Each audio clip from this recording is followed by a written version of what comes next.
আসসালামু আলাইকুম, স্বাগতম জানাচ্ছি বিবিসি নিউজ আন্তর্জাতিক সংবাদে। শুরুতেই সংবাদ শিরোনাম, এরপর বিস্তারিত।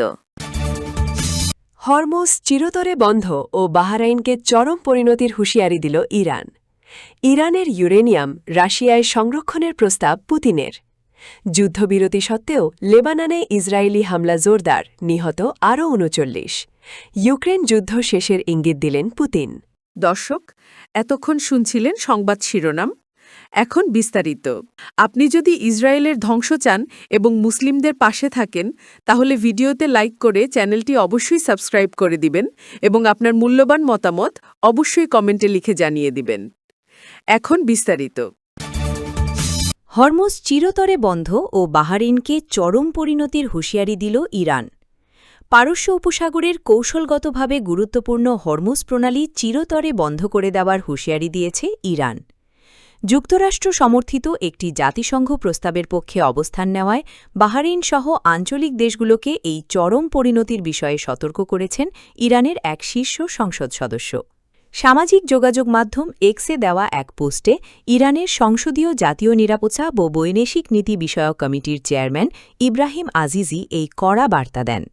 তিনি বলেন, যুক্তরাষ্ট্রের পক্ষ নিয়ে যারা ইরানের বিরুদ্ধে প্রস্তাব আনছে, তাদের এই সিদ্ধান্ত বড় ধরনের ঝুঁকি তৈরি করবে। বাহরাইনের মতো ছোট রাষ্ট্রগুলোকে উদ্দেশ্য করে তিনি বলেন, হরমুজ প্রণালী একটি অতি গুরুত্বপূর্ণ জলপথ, তাই এমন কোনো পদক্ষেপ নেওয়া ঠিক হবে না যাতে এটি চিরতরে বন্ধ হয়ে যায়। মূলত যুক্তরাষ্ট্র ও বাহরাইনের যৌথ উদ্যোগে ইরানের বিরুদ্ধে একটি খসড়া প্রস্তাব প্রস্তুত করা হয়েছে, যা নিয়ে বর্তমানে উত্তেজনা চরমে। গত মাসেই একই ধরনের একটি প্রস্তাবে চীন ও রাশিয়া ভেটো দিয়েছিল। তবে সম্প্রতি মার্কিন প্রেসিডেন্ট ডোনাল্ড ট্রাম্প ইরানের জাহাজ ও বন্দরগুলোর ওপর অবরোধ আরোপের ঘোষণা দেওয়ার পর থেকে তেহরানও ওই অঞ্চলে কড়াকড়ি বাড়িয়েছে। গত ফেব্রুয়ারি থেকে শুরু হওয়া যুক্তরাষ্ট্র ও ইসরায়েলি আগ্রাসনের জবাবে ইরান ইতোমধ্যেই তার শত্রু ও মিত্র দেশগুলোর জন্য এই জলপথটি বন্ধ করে রেখেছে। ইরানের ইউরেনিয়াম রাশিয়ায় সংরক্ষণের প্রস্তাব পুতিনের। রাশিয়ার প্রেসিডেন্ট ভ্লাদিমির পুতিন জানিয়েছেন, তারা ইরানের সমৃদ্ধ ইউরেনিয়ামের মজুদ নিজেদের কাছে স্থানান্তর ও সংরক্ষণ করতে প্রস্তুত। রাজধানী মস্কোতে এক সংবাদ সম্মেলনে একথা বলেন রুশ প্রেসিডেন্ট। পুতিন জানান, ২০১৫ সালেও রাশিয়া ইরান থেকে সমৃদ্ধ ইউরেনিয়াম সরিয়ে নিয়েছিল এবং প্রয়োজনে তারা সেই অভিজ্ঞতা আবারও কাজে লাগাতে প্রস্তুত। তিনি বলেন, সংঘাত সংশ্লিষ্ট সব পক্ষই ইউরেনিয়াম ইরানের বাইরে সরিয়ে নেওয়ার বিষয়ে একমত হয়েছিল। তবে পরে যুক্তরাষ্ট্র তাদের অবস্থান কঠোর করে জানায়, ইউরেনিয়াম শুধু মার্কিন ভূখণ্ডেই স্থানান্তর করতে হবে। এরপরে ইরানও নিজেদের অবস্থান আরও কঠোর করে। যুদ্ধবিরতি সত্ত্বেও লেবাননে ইসরায়েলি হামলা জোরদার, নিহত আরও ৩৯। লেবানন জুড়ে চালানো ইসরায়েলের বিমান হামলায় অন্তত ৩৯ জন নিহত হয়েছেন বলে জানিয়েছে দেশটির স্বাস্থ্য মন্ত্রণালয়।